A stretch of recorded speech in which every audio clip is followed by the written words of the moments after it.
What if the Duchess of Sussex's darkest secret was just uncovered? New testimony from Jeffrey Epstein's own scheduler, Sarah Kellen, claims Meghan Markle was known as Jane Doe 170, a so-called message girl who moved in Epstein's elite circles, delivering secrets for the world's richest and most powerful men. This revelation could shake the British monarchy to its core. In the next minutes, we'll dive into explosive court documents, hidden yacht parties, and the hidden world behind Meghan's rise, a world filled with billionaires, secret messages, and a network that protected the powerful at any cost. Stay with us as we unravel the truth they don't want you to see. Before we continue, please hit the like button, subscribe to the channel, and turn on the notification bell for updates. The world thought it knew Meghan Markle. She was the American actress who enchanted a British prince and wove herself into the most famous royal family on earth. For years, the media painted her as a woman wronged, fighting to protect her family and her privacy against an unforgiving tabloid press. But what if that was only half the story? What if behind the polished smile and humanitarian speeches lay a secret so dark and explosive it threatened not just her reputation, but the very foundations of the monarchy she married into? At the center of this shocking tale is a name, Jane Doe 170. For most people, it's an anonymous label buried in court documents and lawsuits connected to Jeffrey Epstein's sprawling web of abuse and power. For years, the identity of Jane Doe 170 remained a mystery, a shadowy figure in a sea of victims and accomplices. But now, thanks to leaked testimony and damning revelations from Sarah Kellen, Epstein's notorious scheduler and right-hand woman, the pieces are beginning to fall into place. Kellen's words cut through the fog like a blade. Meghan Markle was Jane Doe 170, a message girl for the rich, groomed to deliver more than just notes. The implications are staggering.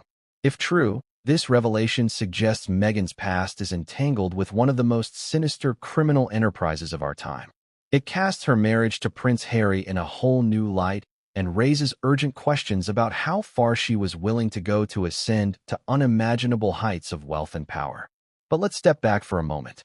To understand how we got here, we need to revisit the world of Jeffrey Epstein. A financier with deep ties to presidents, princes, and billionaires, Epstein didn't just operate in the shadows. He built an empire there. Through a network of recruiters and enablers like Sarah Kellen, he maintained a steady flow of young women, promising them glamour and opportunity, but delivering something far darker. Among those women were the Jane Does. Anonymous plaintiffs and witnesses who came forward over the years, their identities concealed for protection. Most were victims. Some were complicit. And then there's Jane Doe 170, a name that started appearing in sealed depositions and private testimony. According to Kellen, Jane Doe 170 wasn't just another girl lost in Epstein's machine. She was special, groomed for high-end assignments, trusted to carry messages, coded, discreet, between Epstein's clients and their targets. And her nickname in Epstein's circle? The actress. Kellen's testimony was clear but chilling. Meghan Markle was the actress. Before she was a duchess, before she was even a household name, she allegedly moved in circles where wealth and depravity intersected, serving as a bridge between Epstein's stable and the men who could make or break careers. If you're skeptical, you're not alone. Meghan's defenders argue that these claims are nothing more than character assassination, an attempt to smear a woman who broke free of tradition and dared to speak her truth. But others point to inconsistencies in her public narrative, mysterious trips, unexplained connections to billionaires, and a meteoric rise in Hollywood despite a modest career before Suits. Was she just in the right place at the right time, or was there a hidden hand guiding her ascent? The most haunting question of all, did Prince Harry know? Those close to the royal family have long whispered about a private investigation conducted by palace aides before Meghan and Harry's wedding. Staffers reportedly unearthed troubling details about her past, but were ordered to stay silent. Was this part of what they found? And if so, why was the wedding allowed to proceed? Sources suggest that Harry, deeply in love and determined to shield Meghan from scrutiny, dismissed the warnings. But in light of Kellen's revelations, the prince's steadfast loyalty is now being interpreted in a more tragic light. Was Harry manipulated by a woman with a hidden agenda? Or is he himself a victim of the powerful forces swirling around Epstein's legacy?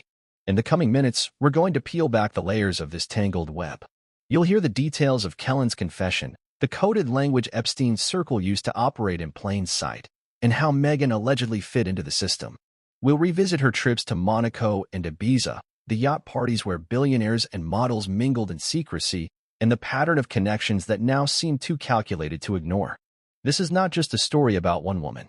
It's a window into the machinery of global elites, a world where influence and corruption collide, and where the truth is often buried under NDAs and billion-dollar hush money. As you watch, ask yourself, how far would someone go to rewrite their past? Is it possible for a person to completely shed their old identity and step into a new one? And most chilling of all, if Meghan really was Jane Doe 170, what does that say about the institutions and people who embraced her without question? This is not tabloid gossip. It's an investigation into power, privilege, and the price of ambition.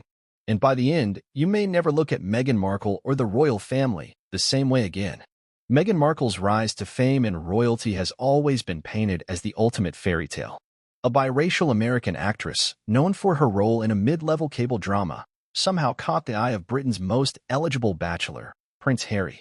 Their whirlwind romance, televised wedding, and dramatic exit from royal life have been dissected endlessly in the media. To her supporters, Meghan is a symbol of progress, a modern woman challenging outdated institutions. But beneath the layers of public adoration and polished PR campaigns lies a murky narrative, one filled with unanswered questions and ominous whispers about a past that refuses to stay buried. Before Meghan met Harry, her career was best described as respectable but hardly extraordinary. She had been grinding through Hollywood for years, taking on small roles and brief appearances in commercials, struggling to break out of the anonymity that consumes so many aspiring actors. There was no steady climb, no series of blockbuster hits. And yet, somehow, she suddenly appeared in the orbit of the rich and powerful. In an industry where access to elite circles is fiercely guarded, Meghan managed to make connections that seemed inexplicably fast for someone of her stature at the time. People who knew Meghan in her early acting days recall her relentless ambition. She attended celebrity events, even though she wasn't invited to, networking tirelessly and maneuvering herself into photographs alongside A-list stars. Friends from her past remember her repeating the same mantra, always aim higher. She sought introductions to directors, producers, and executives, often through wealthy acquaintances. One former friend noted that Meghan seemed less interested in traditional Hollywood networking and more fixated on cultivating relationships with the ultra-rich. It was during this period that Meghan reportedly began attending exclusive yacht parties off the coasts of Monaco and Ibiza. These weren't casual getaways for struggling actors. These were decadent gatherings where billionaires, royalty, and international power brokers mingled with models and aspiring actresses flown in from around the globe. Several women who attended these parties have since spoken anonymously about how they were recruited. They were told these events were opportunities to make high-value connections for modeling or acting work, but many later realized they had been invited for far darker reasons. This is where the whispers about Meghan's alleged involvement began to take shape.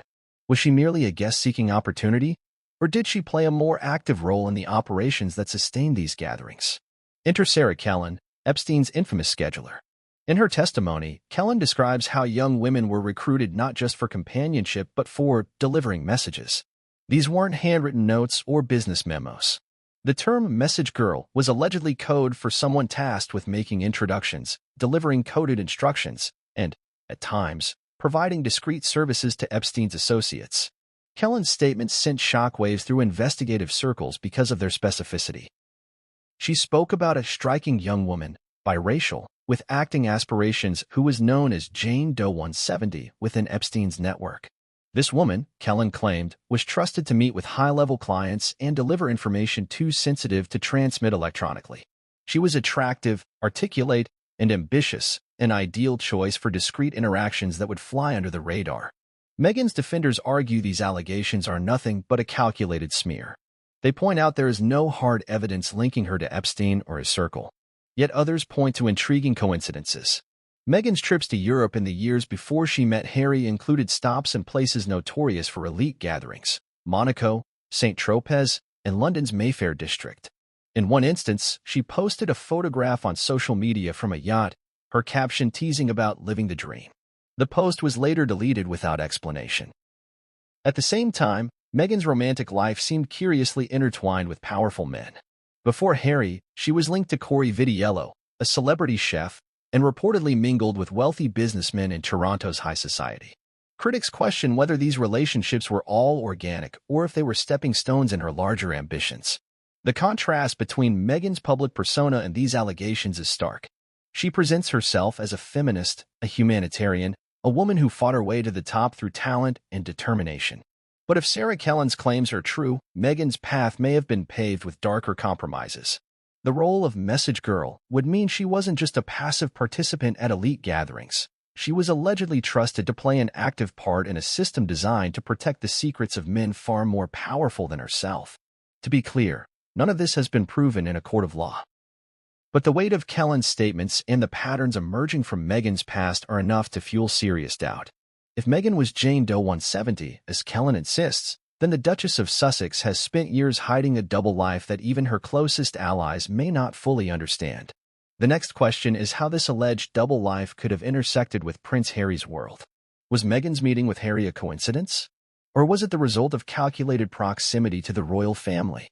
As we move forward, we will explore how Meghan's fairy tale facade began to crack, long before Sarah Kellen's revelations came to light, and how those cracks may have offered the first clues to a story far more complex than the media ever imagined. Jeffrey Epstein's name has become synonymous with corruption, power, and depravity on a scale that few can truly comprehend. His sprawling web of influence reached presidents, prime ministers, billionaires, and celebrities. To many, he was simply a mysterious financier with an uncanny ability to mingle with the world's elite.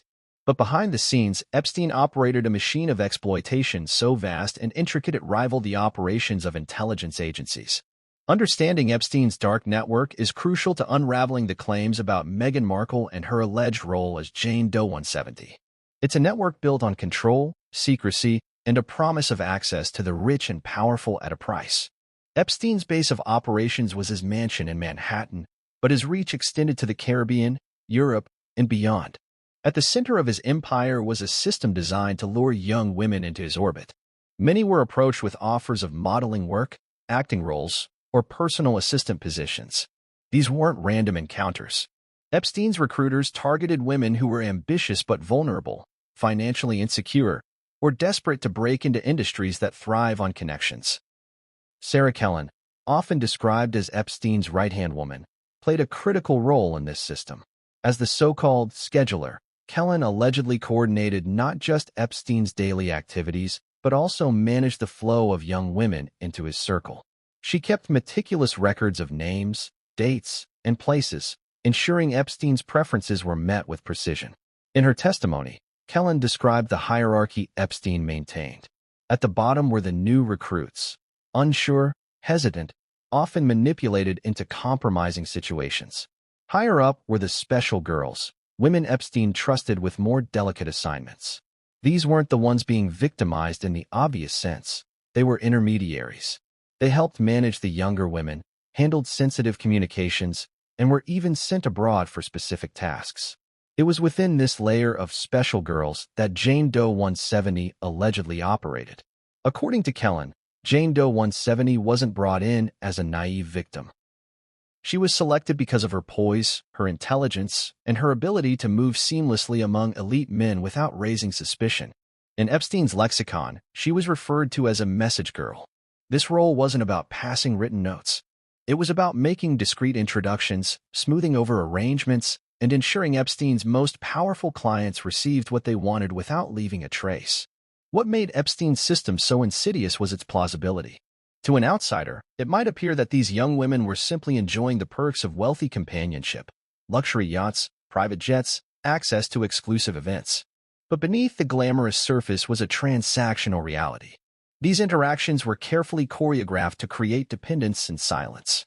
The concept of Jane Does emerged during the lawsuits against Epstein and his associates. Attorneys representing Epstein's victims often used Jane Doe pseudonyms to protect their clients' identities. But among investigators and journalists, the Jane Does became symbols of both complicity and victimhood. Some were young women coerced into Epstein's orbit. Others played a more active role, either out of fear, ambition, or both. When Jane Doe 170's name surfaced in sealed depositions, it was initially overlooked. Dozens of Jane Does were identified in various lawsuits, and 170 was just another number. But Kellen's revelations changed that. She described Jane Doe 170 as someone Epstein and his clients trusted deeply, a young woman who was trained to deliver messages.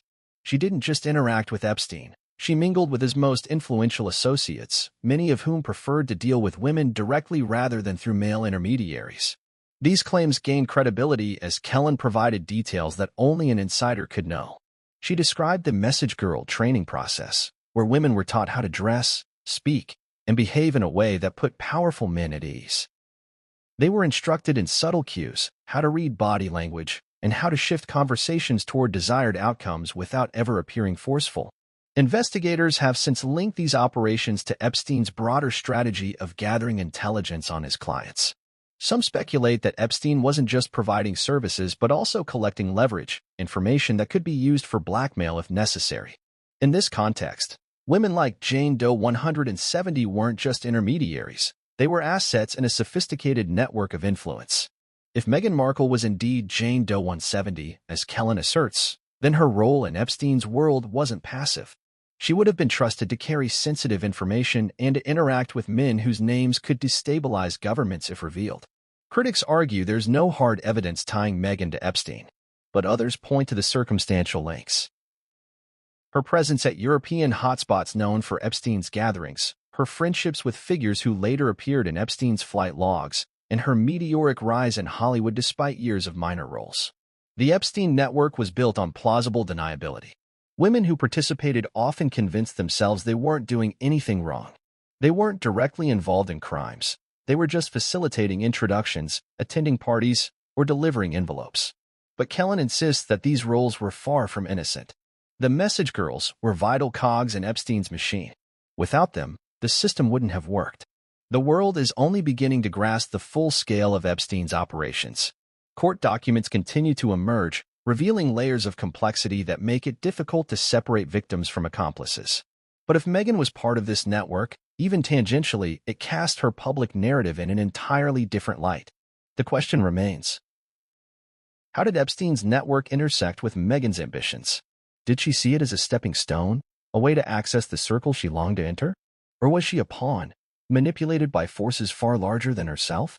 As we delve deeper, we'll explore Sarah Kellen's confession in detail, the moment she named Jane Doe 170, and the evidence she provided to back up her claims. This is where the story begins to take on an even darker tone, with implications that stretch far beyond one woman's reputation. Sarah Kellen had spent years living in silence, carrying the secrets of one of the most infamous men in modern history. For more than a decade, she was known as Jeffrey Epstein's scheduler, a title that sounded benign but hid a reality far more sinister.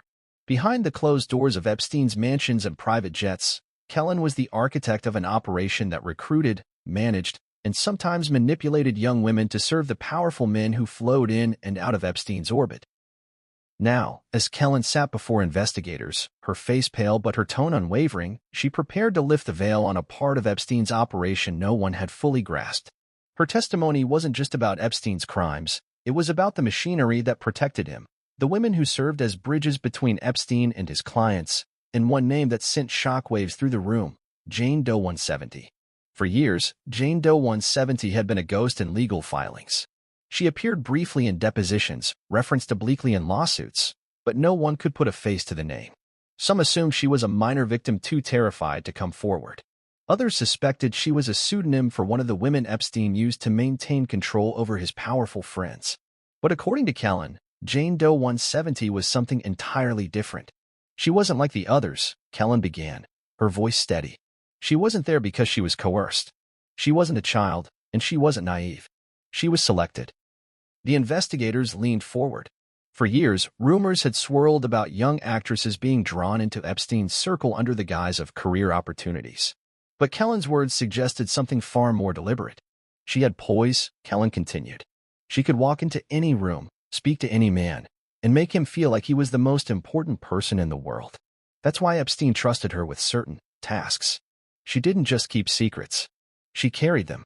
When asked to clarify, Kellen explained that the actress was often sent to meet with Epstein's clients under the pretense of delivering messages.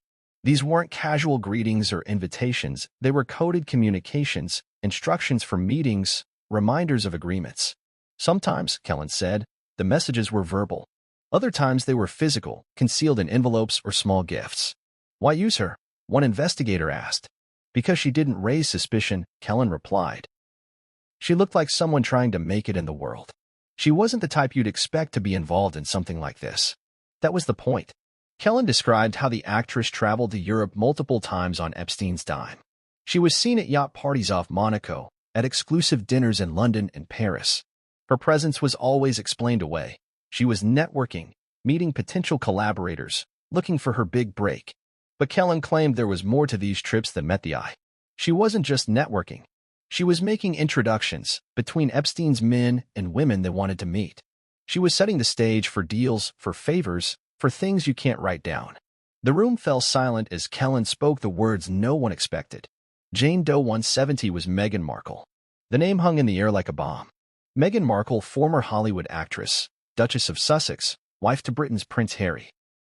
The woman who had captured the world's attention with her biracial identity, her feminist speeches, her dramatic split from the royal family. The lead investigator asked Kellen to repeat herself. Meghan Markle, Kellen said again. That was Jane Doe 170. According to Kellen, Meghan was introduced to Epstein's circle through an intermediary in Toronto while filming Suits. She attended a handful of exclusive gatherings where billionaires and politicians mingled with models and actresses.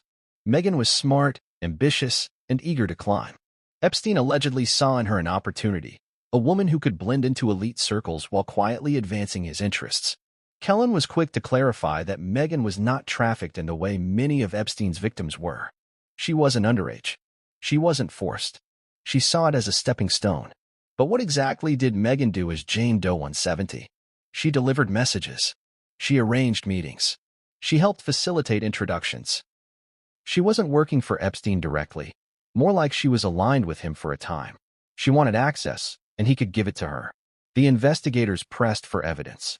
Did Kellen have photos, emails, flight logs? Kellen admitted she had no direct proof, but insisted that Epstein kept meticulous records. If you can get his client logs, you'll find her name. Not as Meghan Markle. As 170. For years, Meghan's defenders have denied any connection to Epstein. They argue that the claims are baseless, part of a smear campaign designed to undermine her. But Kellen's testimony fits uncomfortably with certain details from Meghan's past.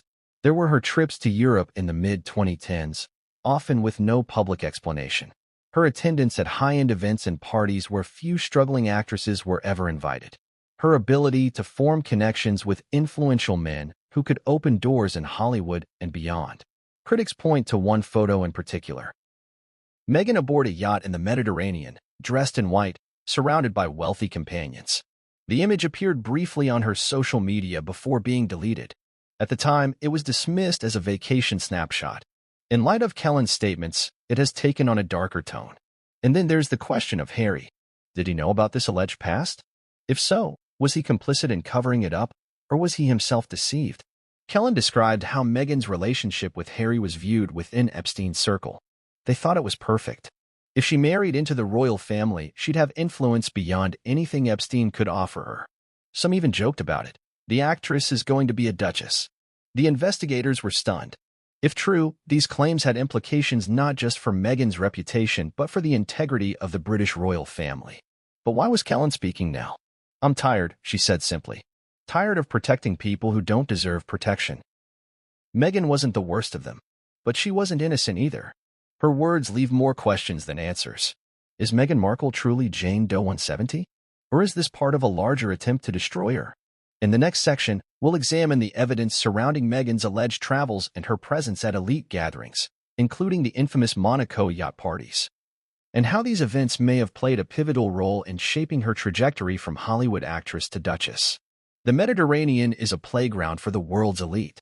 In the summer months, luxury yachts cluster like white jewels in the turquoise waters off Monaco, St. Tropez, and Ibiza. On deck, billionaires sip champagne alongside models and actresses, far from the prying eyes of the public. These are not ordinary vacations.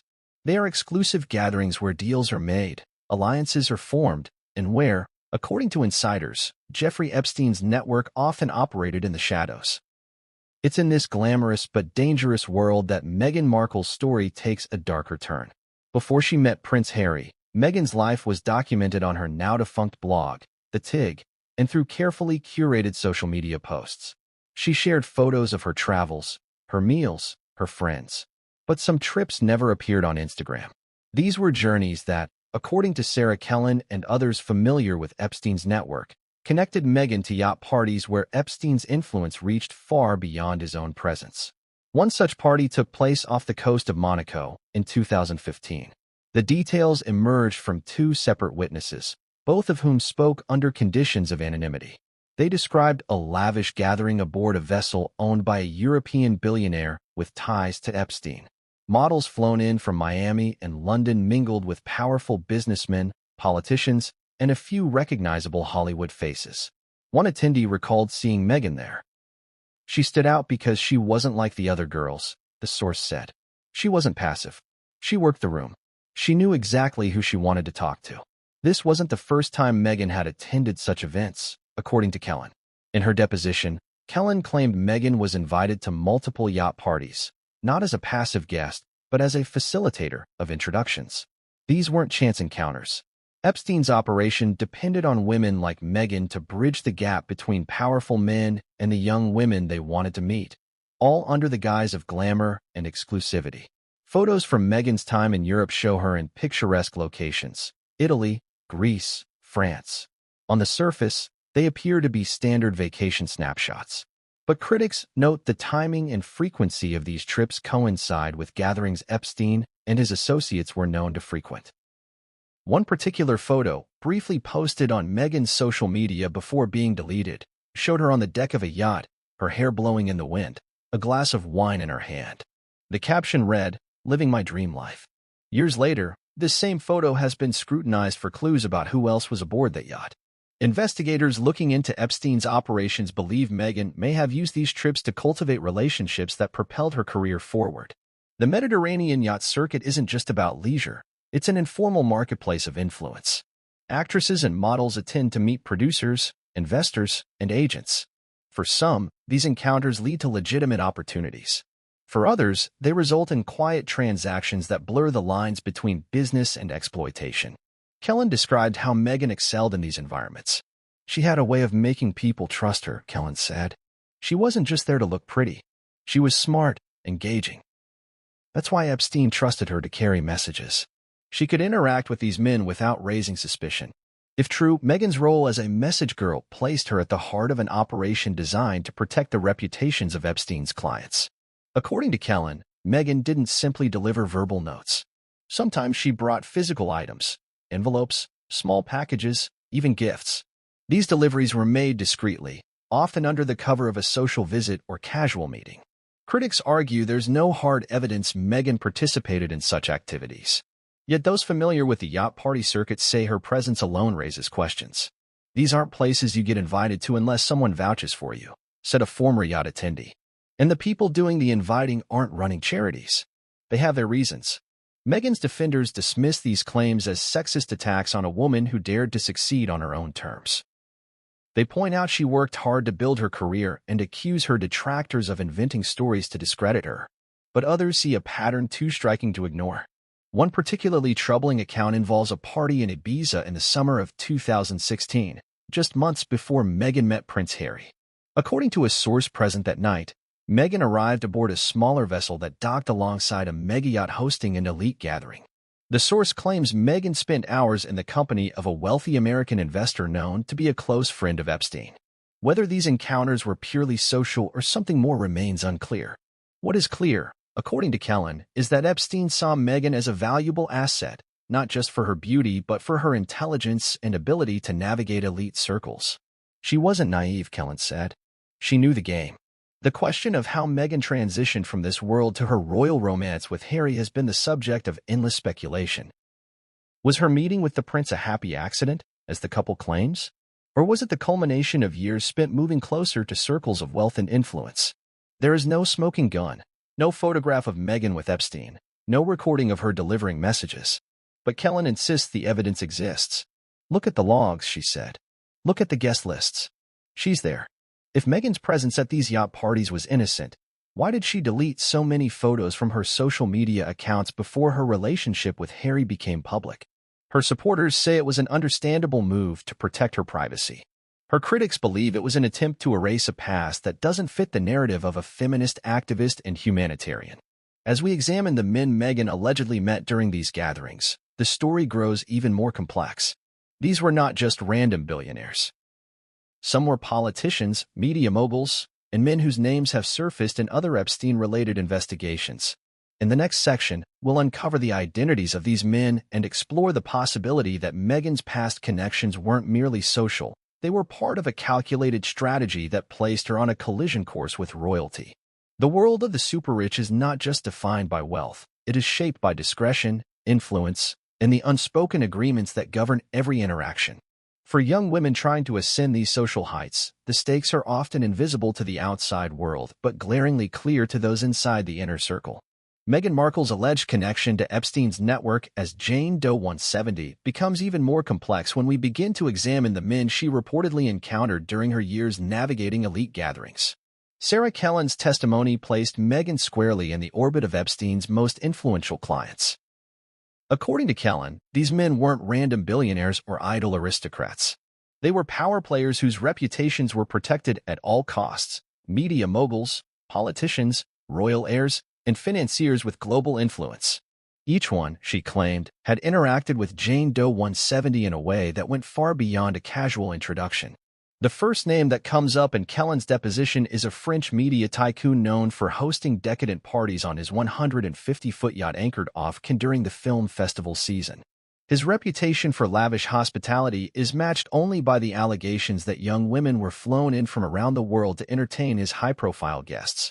Meghan was allegedly spotted at two of these gatherings in 2015 and 2016. Kellen claimed that Epstein coordinated her presence at one such party to deliver a private message, a meeting request, from another American billionaire to the tycoon. She was ideal for that sort of thing, Kellen explained. Beautiful, articulate, and ambitious. Men listened to her because she wasn't threatening, and she knew how to keep their attention. Another figure who surfaces in the testimony is an Italian venture capitalist with ties to multiple tech startups and a history of funding Hollywood projects. Meghan allegedly met him in Monaco, introduced by an Epstein associate described as a fixer for European elites. According to Kellen, the Italian financier took an immediate interest in Meghan, inviting her to an after-hours dinner aboard his private yacht. It's important to note that no evidence has emerged of anything illegal or overtly inappropriate happening at these meetings. Meghan's defenders insist that these encounters were no different from the networking many aspiring actresses engage in to build their careers. But critics argue that Epstein's involvement suggests something deeper was at play. Then there are the connections closer to home. Kellen spoke of Meghan attending parties in London where aristocrats and financiers mingled in secrecy, shielded by NDAs and private security. One man in particular, a British lord with extensive ties to Epstein's network, allegedly maintained contact with Meghan after their initial meeting at a Mayfair townhouse party. Kellen claims Meghan was sent to relay information about a property deal involving one of Epstein's shell companies. Perhaps most intriguing is Kellen's assertion that Meghan met an American political figure, known for his appearances on Epstein's flight logs, at an exclusive event in New York. The details of their interaction remain vague, but Kellen implied that Epstein valued Meghan's ability to charm men of influence and subtly extract information during these encounters. She wasn't just a delivery girl, Kellen insisted. She was observant. She remembered details, asked the right questions. Epstein trusted her because she could gather intelligence without making anyone feel like they were being interrogated. Skeptics question why Kellen would wait so long to reveal these details.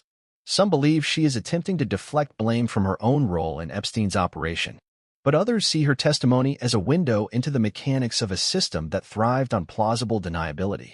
If Kellen's statements are accurate, Meghan's interactions with these men were part of a larger strategy to embed Epstein's network within the highest levels of society. The men themselves, insulated by wealth and power, likely saw Jane Doe 170 as just another attractive young woman trying to get ahead. But for Meghan, these meetings may have served a dual purpose, advancing her career and fulfilling obligations to the man who opened doors she couldn't have accessed alone. Critics point to Meghan's rapid ascent in Hollywood as evidence that something unusual was happening behind the scenes. Despite years of small roles, her visibility in elite circles seemed to skyrocket between 2014 and 2016. Invitations to A-list events, connections to influential producers, and relationships with wealthy men appeared almost overnight. Supporters, however, argue that Meghan's rise was the result of her relentless work ethic and natural charm. They view the allegations as an attempt to smear a woman who challenged traditional power structures by marrying into the British royal family. The truth may lie somewhere in between. In the world Epstein built, women often found themselves playing roles they didn't fully understand until it was too late. Some were victims. Others became participants. And a few, like Jane Doe 170, allegedly occupied a gray area where ambition and complicity overlapped. One former associate of Epstein, who spoke on condition of anonymity, described Meghan's situation bluntly. If she was in, even for a moment, she'd never be able to walk away completely. Epstein's power wasn't just in money. It was in what he knew about you. This raises troubling questions about Meghan's transition from these elite social circles to her relationship with Prince Harry. Was their meeting as spontaneous as the couple claims? Or was Meghan already moving in the right circles to make such an encounter inevitable? As we continue, we'll examine Harry's blind spot, the whirlwind romance that swept him off his feet, and whether his love for Meghan made him overlook warnings about her past. Could Harry have been drawn into a trap carefully laid by forces beyond his understanding? Or was he simply a man in love, caught in a web too complex for even a prince to unravel? For Prince Harry, meeting Meghan Markle was nothing short of a lightning bolt moment. A blind date in London set the stage for what seemed like the ultimate modern fairy tale, a prince and an actress from different worlds finding love against all odds. To the public, their romance appeared spontaneous, pure, and defiant in the face of outdated royal traditions. But as we peel back the layers of their love story, questions emerge about whether Harry was truly in control or whether he was unknowingly stepping into a narrative already in motion. Harry had always been the rebellious royal. From his teenage scandals to his fiery temper with the paparazzi, he carved out an image as the spare who would not bow quietly to palace expectations. That independence also made him vulnerable. Friends close to Harry have described how, in the years before meeting Meghan, he felt increasingly adrift. His brother, Prince William, had settled into his role as heir and family man. Harry, meanwhile, struggled with a sense of purposelessness after leaving active military service. Enter Meghan Markle. The pair's meeting was orchestrated by a mutual friend, and Harry has often spoken about how Meghan captivated him from the start. "It was this beautiful woman who just tripped and fell into my life," he later said. But was their meeting really a chance encounter, or was it the culmination of a carefully designed trajectory? According to Sarah Kellen's testimony, Meghan was already moving in circles adjacent to Harry's world by the time they met. Epstein's network, she claimed, had connections within the British aristocracy and media elites who often intersected with the royal family's social scene. Kellen suggested Meghan was aware of these links and had long expressed an interest in British society. "It wasn't about Harry specifically," Kellen said. "It was about entering a world where her influence would multiply exponentially. Being with a royal, it's not just marriage. It's power, protection, a platform that money alone can't buy." Even before Harry and Meghan's relationship became public, there were subtle signs that their union would not be without friction. Palace aides reportedly raised concerns about Meghan's background, questioning the speed and intensity of the romance. Several senior royals, including William, allegedly urged Harry to slow down. According to multiple sources, Harry's response was explosive. He didn't want to hear it, one royal insider said. He was convinced Meghan was the one. Any suggestion otherwise felt like a personal attack. But behind the scenes, there were reportedly attempts to vet Meghan's past. A private investigation ordered by palace aides allegedly uncovered red flags. Details about her time in Hollywood, her high-profile friendships, and trips to Europe that didn't fit neatly with the image of a hardworking, independent actress. If Meghan's alleged role as Jane Doe 170 is true, it's possible Harry was shielded from the full extent of what palace staff had discovered. Or perhaps he simply refused to believe it. Harry has always been fiercely protective of Meghan, often going to extraordinary lengths to defend her against perceived slights.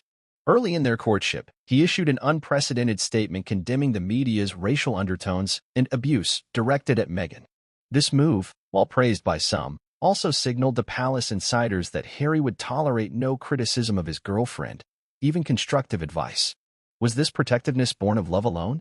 Or was Harry, as some insiders claim, already aware of whispers about Meghan's past and determined to shield her from them? Those familiar with Epstein's tactics believe Meghan's relationship with Harry may have been seen as an unexpected but advantageous turn by certain powerful players. If Meghan had once been adjacent to Epstein's operations, her marriage into the royal family would effectively grant her, and any secrets she might carry, an unparalleled level of protection. One royal biographer put it bluntly: if Meghan had a past that connected her to Epstein's circle, marrying Harry was like walking into a fortress. No one would dare touch her. But this theory raises troubling implications about Harry himself. Was he manipulated? Or was he simply a man deeply in love, blind to any warning signs around him?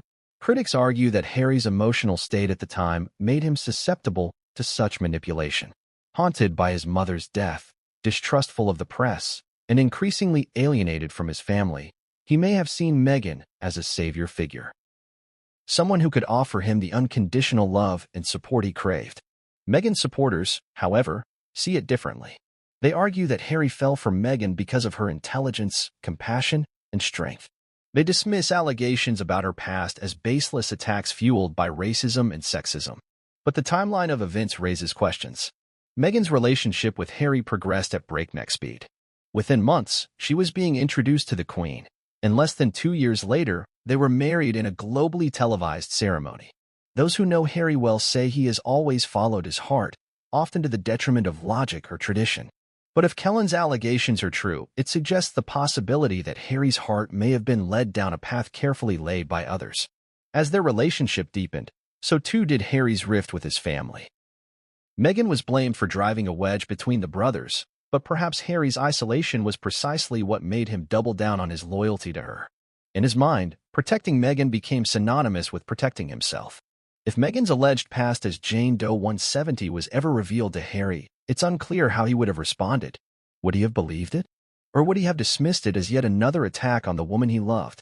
As we move into the next section, we'll examine what the royal family allegedly uncovered about Meghan's past and how their private investigations may have tried, and failed, to prevent a union they feared could bring scandal to the monarchy.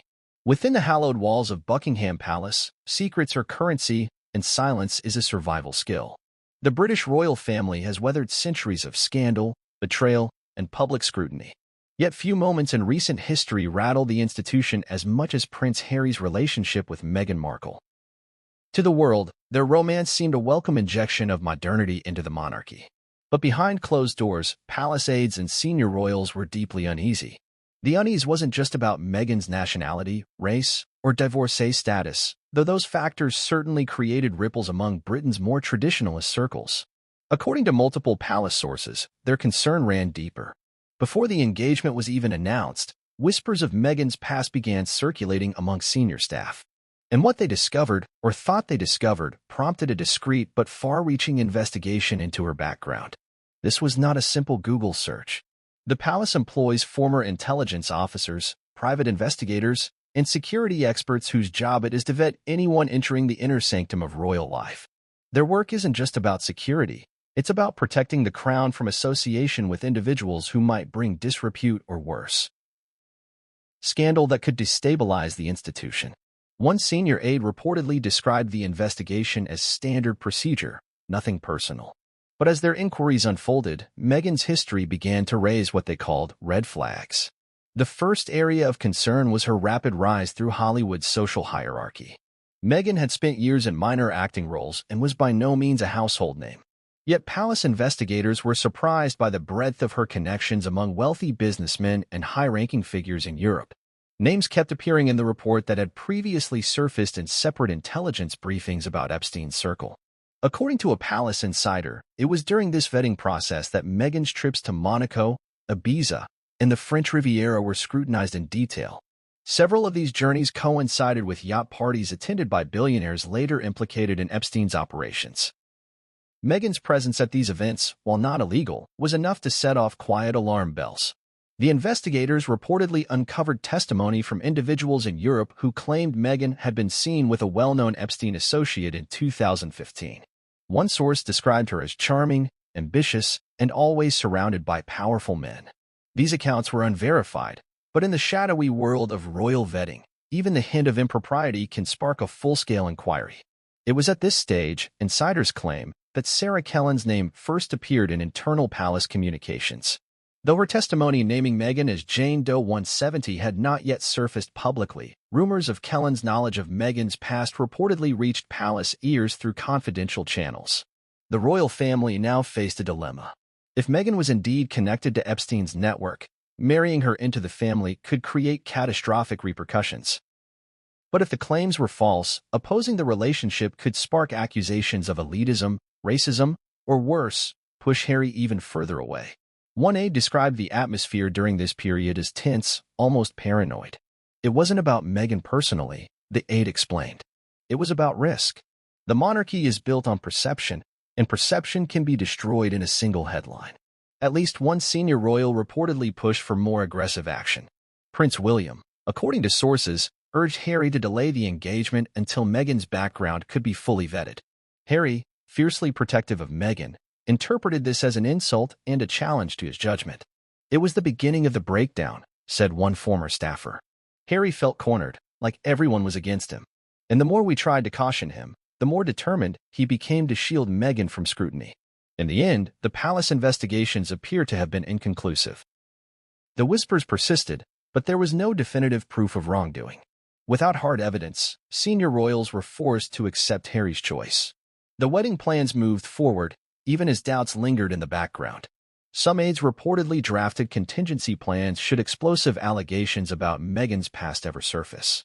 These included strategies for media management, legal action, and even scenarios in which Harry and Meghan could be quietly exiled to protect the crown. One chilling document, leaked years later, allegedly outlined emergency protocols for neutralizing threats tied to Meghan's potential connections with high-profile scandals.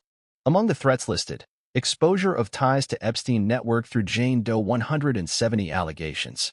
To Meghan's supporters, these revelations are proof of the racism and classism she faced within the institution. They argue that no amount of scrutiny would have satisfied the palace because Meghan represented a threat to tradition. But others see it differently. To them, the investigation was not about race or class but survival. The monarchy has endured for centuries because it adapts and protects itself, sometimes ruthlessly. If Meghan's background contained even a trace of scandal, allowing her into the family would be an act of monumental negligence. As we examine these private investigations, a haunting question lingers. Did the royal family bury evidence of Meghan's past to avoid public scandal? Or did they find nothing concrete and move forward despite their instincts? In the next section, we turn back to Sarah Kellen to ask why she is speaking now.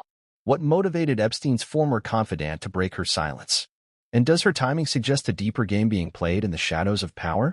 For years, Sarah Kellen was the invisible woman of Jeffrey Epstein's empire. To the outside world, she appeared to be nothing more than an assistant, quietly arranging travel schedules and appointments. But those who knew the truth understood her role was far more sinister.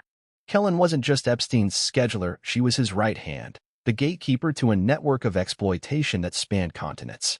When Epstein's empire began to crumble in 2019 following his arrest and subsequent death, Kellen faded into the shadows. Her name was whispered in legal circles, and her movements were tracked by journalists determined to expose every cog in Epstein's machine. Yet for all the noise, Kellen remained silent. Until now. Her decision to speak sent shockwaves through both the media and the powerful men who once relied on her discretion. In a series of interviews and depositions, Kellen began to unravel the tightly woven fabric of Epstein's operation. But more than that, she named names that had never before been spoken in connection with Epstein. Among them was Jane Doe 170, the woman Kellen claims is Meghan Markle. Why now? Why, after years of silence, would Sarah Kellen suddenly choose to expose secrets that could topple reputations and destroy lives? Kellen herself offers a simple explanation. She's tired.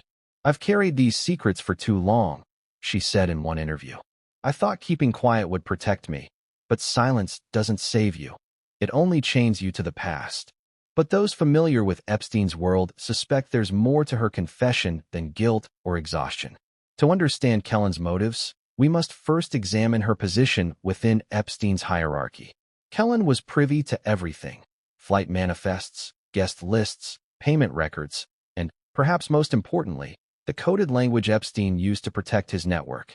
She knew which young women were victims, which were willing participants, and which became special assets, like Jane Doe 170. After Epstein's death, Kellen faced mounting legal pressure. Lawsuits named her as a co-conspirator. Victims demanded accountability. Yet Kellen seemed to slip through the cracks, never charged with the same severity as Ghislaine Maxwell or other associates. This curious absence from the courtroom has fueled speculation that Kellen struck a secret deal with prosecutors. Some believe her testimony now is part of that deal. By providing names and details about Epstein's operation, Kellen could be attempting to reduce her own liability. In exchange for cooperation, she may avoid the harshest penalties and even secure immunity for certain crimes. Others suggest a more calculated motive, self-preservation. Kellen is acutely aware of the dangers posed by Epstein's former clients. These were men who built their careers on secrecy and power. If she felt her life was at risk, speaking out could be her way of ensuring protection. By going public, Kellen effectively makes herself untouchable. Any harm that befalls her now would only confirm the guilt of those she's accusing. But there's another, more chilling theory. Some insiders suspect Kellen's confession is not an act of bravery, but a strategic move orchestrated by forces even larger than Epstein's empire. In this version, Kellen is not acting alone. She's a pawn in a bigger game, a tool being used to destabilize certain figures who have become inconvenient to global elites. If Meghan Markle is indeed Jane Doe 170, as Kellen claims, the timing of this revelation could be more than coincidence. Meghan has been a polarizing figure since her marriage to Prince Harry. Her outspoken criticism of the royal family, her political ambitions, and her influence on global media have earned her powerful allies and even more powerful enemies. Kellen's decision to speak now raises critical questions. Was she pressured to remain silent in the past? And if so, what changed? Did her protectors abandon her, leaving her to fend for herself? Or was she offered new protection in exchange for spilling secrets? In one particularly haunting moment during her testimony, Kellen hinted at the cost of silence. "They told me to keep quiet," she said, her eyes downcast. "They said if I spoke, I'd disappear like others. But then I realized, I'm already disappearing." Kellen's confession includes not just Meghan but a list of women and men connected to Epstein's network. She describes message girls like Jane Doe 170 as essential players in Epstein's scheme. These women weren't victims in the traditional sense. They were intermediaries, trusted to liaise with clients and deliver sensitive communications. For Meghan, Kellen said, this role offered both risk and reward. She was ambitious, Kellen recalled. She wanted more than Hollywood could give her. Epstein gave her access. This statement alone has sparked international debate. Meghan's defenders insist Kellen is lying, motivated by fame, money, or a desire to deflect blame. But others argue that Kellen has nothing to gain and everything to lose by naming someone as high-profile as Meghan Markle. If Kellen's testimony is true, the implications are staggering. Meghan's past would not only tarnish her carefully crafted public image, but also threaten the integrity of the British monarchy. Yet Kellen remains undeterred. In her final interview before entering what she described as protective isolation, she issued a warning to those still holding secrets. "You can't bury the truth forever," she said. "It always finds a way out." The world is left to wonder, is Sarah Kellen a whistleblower seeking redemption, or a manipulator playing one final game? In the next section, we'll examine how Meghan's team has responded to these allegations. From legal threats to PR campaigns, the Duchess of Sussex is fighting back against the claims that threaten to destroy everything she's built.